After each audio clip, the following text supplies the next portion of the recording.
What's up, everybody? Welcome back to the channel. This here's Legitical Response. We cover political news. We keep you up to date and keep you informed with everything that the government does. Now, we know we got a presidential election coming up, and everybody is all getting behind their candidate and trying to push their candidate, but it's not looking good for Joe Biden in the polls. Donald Trump is up because we know, everybody knows, they might not be willing to admit it, but everybody knows the economy was booming under Trump. We were doing great, right? Like, he wasn't perfect, obviously. There's plenty of criticisms you can have with Donald Trump. I have mine. I'm sure I've shared mine with you guys on several occasions, right? Like, he hired some really, really dumb people to be in his administration, but nevertheless, he did a very good job. His foreign policy was one of the best foreign policies, right? No new wars. The dude walked into North Korea without a security detail. That was just simply amazing, if you ask me. No president has ever done that before. Not like that, right? Like, we could say that a lot about Trump. And once again, you got your criticisms of Trump, but he did what he said he was going to do when he came into office. He may have not have been able to clean up the swamp, if you will, but it's really hard to clean up that place. I always said, that is the job for the American people to do. We need to look at these congressmen. Once again, go to congress.gov, look up your congressman, check their voting record out. If they voted for that appropriations package, then you don't need to vote for these people again. That is the cause of the absolute destruction of our legislative branch, right? The lobbyists come in there and they just tell these people what to vote on. You have no say in what these people vote on.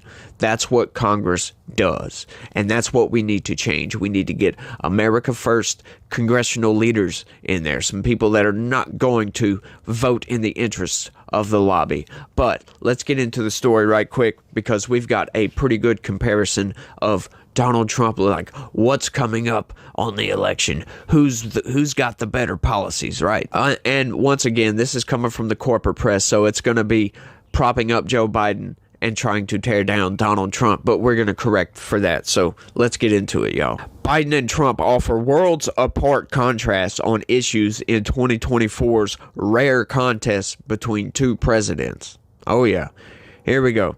Their track records and plans on abortion, immigration, taxes, wars abroad, you name it, leave no doubt that the man voters choose in November will seek to shape the landscape of American life in ways wholly distinct from the other, right? And yes, they will be wholly distinct, because right now, we're in decline. We're going downhill. So if you want to continue to go downhill and destroy the country, go ahead and vote for Joe Biden. If you want to turn things around, start building back the economy, bring back manufacturing, put American interests first, you vote for Donald Trump. The choices, if the winner gets his way, are sharply defined. The onward march of regulation and incentives to restrain climate change or slow walk, if not an about face. Higher taxes on the super rich or not. Abortion rights reaffirmed or left to the states to restrict or allow each decides. Another attempt to legislate border security and orderly entry into the country or massive deportations. A commitment to stand with Ukraine or let it go, right? And what are America First? Right? They're talking about, abortion rights, right? Yeah, the woman's right to choose murder, really? I think that is a state's issue. At no time in living memory have two presidents, current and former, competed for the office, not since Presidents Teddy Roosevelt and William Howard Taft, both Republicans, in 1912, and that didn't work out for either of them. Democrat Woodrow Wilson won that three-way race, which, by the way, Woodrow Wilson was the worst president until Joe Biden came into office. That just tells you about the Democrat Party, if you ask me. More than a century later, voters again get to judge two presidents on their records alongside their promises for the next 4 years. Here's where they stand on 10 of the top issues. Abortion. Biden. The president has called for Congress to send him legislation that would codify in federal law the right to an abortion, which stood for nearly 50 years before being overturned by the Supreme Court. He has also criticized statewide bans on abortion in Republican states and says he will veto any potential nationwide ban should one come to his desk. In the absence of legislation, his administration has taken narrower actions, such as proposals that would protect women who travel to obtain abortions and limit how law enforcement collects medical records. Yeah, I don't understand this at all. They keep saying woman's right to choose, but they're not telling these people that you're killing an innocent life. You're killing a little baby, just so happens to not be born yet. I just watched a 2-hour debate on this yesterday, and my God, the guy was a Christian preacher, right, advocating for abortion. It's like blows my mind. They kept trying to get this guy to say, whether he thinks it's a moral question or not. He said it's the woman's right to choose. So he was basically saying that for any reason, at any point, if the woman decides they want to kill that baby, right? Like, take, for instance, you have twins. You have two ladies that get pregnant at the exact same time. You get to 8.5 months. One of them has to go into early labor, so the baby is born prematurely, but the other one is still pregnant. This guy is okay with that lady that's still pregnant being able to abort that child for no reason, for any reason, right? Doesn't matter why. That's insane to me. Why would you want to kill it? Why not? It's got to be removed anyway. Why not just keep it alive and put it up for adoption? The list for people who want to adopt is long. Makes no sense. Trump, the former president, often brags about appointing the Supreme Court justices who overturned Roe v. Wade, ending the constitutional right to an abortion. I'm sorry, that's a lie, corporate press. Constitutional right to kill your kid? Sure, yeah. No. The founding fathers never identified that as a constitutional right. You do not have that right. That is not right, in my opinion. You can't just kill your children. It just blows my mind. They keep trying to say, oh, it's a constitutional right. Trying to lie to people, make them think that that's some sort of God-given right, right? God creates life. He doesn't take it away. And that's what you're doing. So, no, he's not going to give us the right to kill our children. Murder is wrong, whether inside or outside the womb, right? Like, location shouldn't matter. After dodging questions about when in pregnancy he believes the procedure should be restricted, Trump announced in April that decisions on access and cutoffs should be left to the states. Yeah, he's right about that. He said he would not sign a national abortion ban into law, but that doesn't stop the Biden administration from outright saying that, yeah, if he gets put back into office, he's going to make abortion worse than what it already is, right? Like, these people that are advocating for abortion, most of them live in states where they allow abortion. Most states have some kind of cutoff, like Florida just signed a 6-week ban.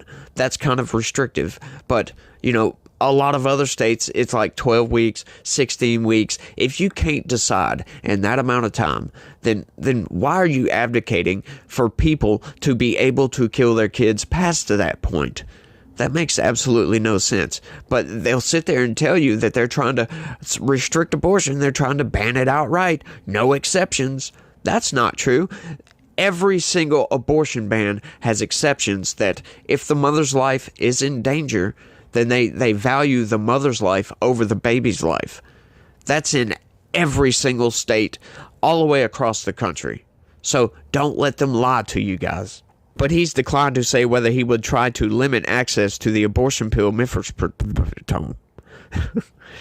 He told Time magazine in recent interviews that it should be left up to the states to determine whether to prosecute women for abortions or to monitor their pregnancies. Now, I happen to not agree with that, right? If murder is wrong and the next state over allows murder, and you live in this other state that doesn't allow murder, and you travel to the other state to murder somebody, and then come back to that state, and that's the only reason you went over there, Yeah, there's a problem with that, right? Like you're just doing an in run around laws in your own state. If you don't like your state laws, move to a state that you like their laws. That's all there is to it. That's the whole reason it's a states issue. Climate/energy. Biden. In a second term, Biden could be expected to continue his focus on implementing the climate provisions of his Inflation Reduction Act, which provided nearly $375 billion for things like financial incentives for electric cars and clean energy projects, right? Like, yes, we're going to spend more money in a deficit. That's what he's telling you. Biden is also enlisting more than 20,000 young people in a National Climate Corps, a Peace Corps-like program to promote conservation through tasks such as weathering homes and repairing wetlands. Biden wants to triple the group's size this decade. Despite all this, it's unlikely that the U.S. will be on track to meet Biden's goal of reducing greenhouse gas emissions by half by 2030. So why are we doing all this? Why are we spending money in a deficit, right? Like, why are we borrowing money to spend on something that we're not even going to attain?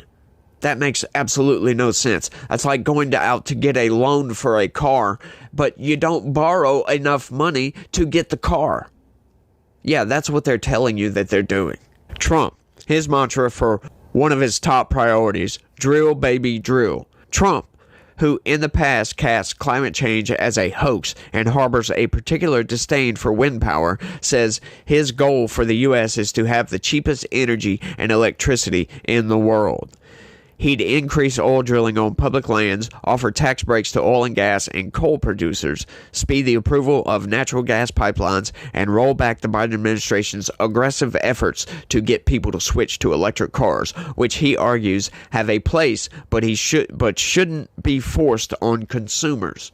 That's what the Biden administration is trying to do. They want their 2035. They want all electric cars being sold by 2035. We don't have the infrastructure currently, and we're not on track to gain the infrastructure by 2035 to have enough charging stations, some of those supercharging stations or whatever, to be able to handle that many electric cars on the road, right? Like, you don't get to tell consumers they can't buy this certain type of car. That makes no sense. They're trying to destroy the country. Once again, getting rid of oil and gas, which is the bread and butter of our economy, is what they're trying to do. He has also pledged to re-exit the Paris Climate Accords, end wind subsidies, and eliminate regulations imposed and proposed by the Biden administration targeting energy-inefficient kinds of light bulbs, stoves, dishwashers, and shower heads. Yes, that's a good thing, by the way. Democracy, rule of law. Biden, protecting democracy has been the raison d'etre behind Biden's decision to run for re-election. I'm sorry if I mispronounced that. I'm not French, so In a symbolic nod to the Revolutionary War, Biden delivered his first campaign speech of 2024 near Valley Forge, Pennsylvania, where he spoke of George Washington's decision to step down as the leader of the Continental Army after American independence was won. During the January 5th speech, Biden said, "This year's presidential contest is all about whether U.S. democracy will survive," and he regularly condemns Trump's denial that he lost the 2020 general election. Biden has also called the January 6, 2021 assault on the Capitol a day that we nearly lost America. We nearly lost it all. Huh? Yeah, right, dude. Trump, the former president who famously refused to accept his loss to Biden in 2020, has not committed to accepting the results this time. That's a lie. That's an outright lie. Corporate press, you're lying again. Yeah, no, he said if it's honest, right? Which that should be anybody's position. What they're telling you is that they expect that somebody, if they see a bunch of fraud going on, for them to just accept it, to just lay down and accept that, yeah, they stole the election. That's what they're telling you, because it's Trump. If it was Biden, that would be a totally different story. These people are insane, y'all. If everything's honest, I'll gladly accept the results. Once again, they tell you one thing, and then they completely refute it in the very next sentence. That's the stupidest. And they expect you just to buy that outright. Like, the corporate press is so dumb. Or they think you are dumb for believing some of their BS. Trump recently told the Milwaukee Journal Sentinel, "If it's not, you have to fight for the right of the country." He has said he will pardon the January 6th defendants jailed for assaulting police officers and other crimes during the attack on the Capitol. That's not true either. That's, once again, the corporate press is lying. He said anybody that was non-violent, he would pardon those people. But anybody that was violent, no, they get the punishment that they deserve. He vows to overhaul the Justice Department and FBI from the ground up, aggrieved by the criminal charges the department has brought against him. He also promises to deploy the National Guard to cities such as Chicago that are struggling with violent crime and in response to protests, and has also vowed to appoint a special prosecutor to go after Biden. And once again, they're trying to tell you that he's going to be a fascist, y'all. Yeah, if protests get out of hand, if crime gets out of hand, you need to take control of that crime, right? These places, these Democrat-run cities are being overrun by crime, overrun by criminal aliens, so you got to bring law and order back into the situation, right? That's what I think. That's a good thing. We don't need to be scared to leave our houses to go to work, go to the grocery store, right? But that's what a lot of these people are scared to leave their house, because they're scared they're going to get mugged or killed or something else, right? And these are the same people that vote for Democrat policies that put them in those same positions. It's dumb. Federal government. Biden. The Biden administration is already taking steps to make it harder for any mass firings of civil servants to occur. In April, the Office of Personnel Management issued a new rule that would ban federal workers from being reclassified as political appointees or other at-will employees, which makes them easier to dismiss. That was in response to Schedule F, a 2020 executive order from Trump that reclassified tens of thousands of federal workers so they could be fired more easily, right? Why do we need such a bloated federal bureaucracy? Can anybody give me a good answer on that? Let me know down in the comments. Trump, the former president, vows an overhaul of federal bureaucracy, which he has long blamed for stymieing his first-term agenda. "I will totally obliterate the deep state." He plans to reissue the Schedule F order stripping civil service protections. He then moved to fire rogue bureaucrats, including those who weaponized our justice system, and the warmongers and America Last globalists in the deep state, the Pentagon, the State Department, and the national security industry complex.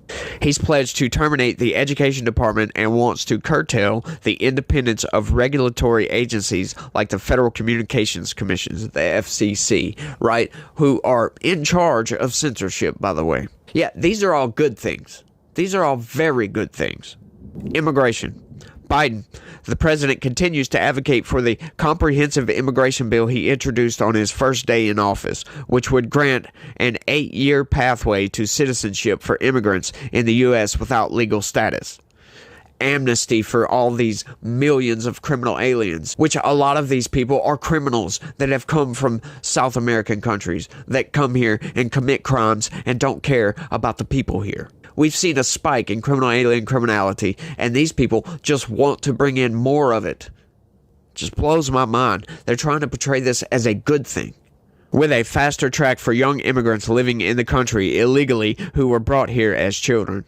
That legislation went nowhere in Congress. Yeah, because it's stupid.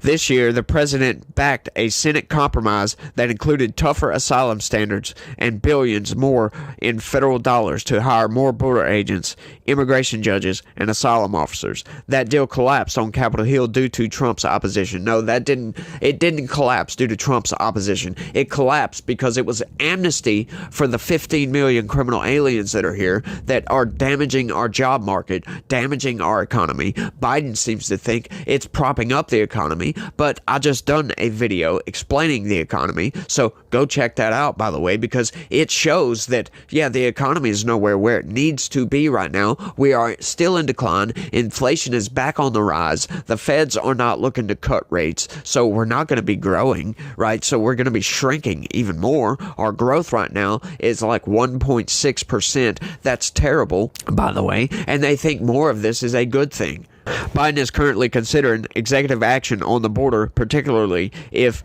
the number of illegal crossings increases later this year. Yeah, he's not going to do anything. He's just saying that to try to win more votes because he knows that is a major issue in this upcoming election.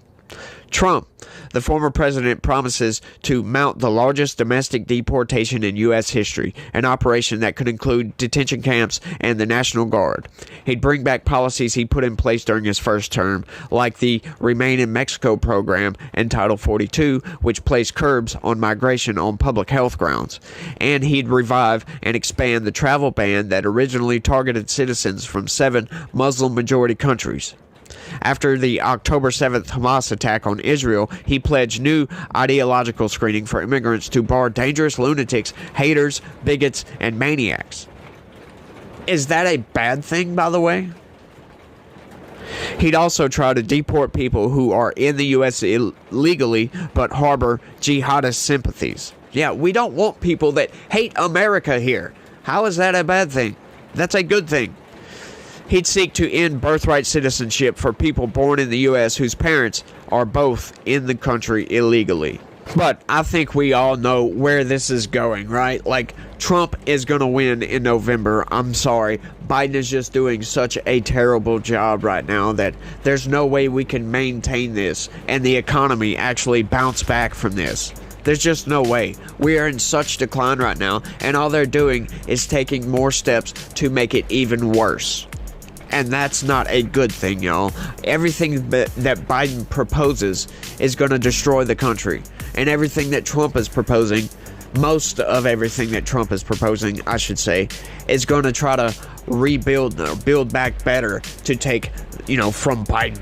Which Biden's build back better. I don't know what the hell he was thinking with that. Because he's not building anything back better. He's just destroying everything outright. But I want y'all to let me know what y'all think about all this down in the comment section. Do y'all think that Biden is going to win in November, or do y'all think it's going to be Trump? Like, the polls are looking good for Trump right now, but I want to know what y'all think. Let me know down in the comment section. That's all I got for this one. I want to thank everybody for watching, and y'all try to have a good day and stay legitical. Peace.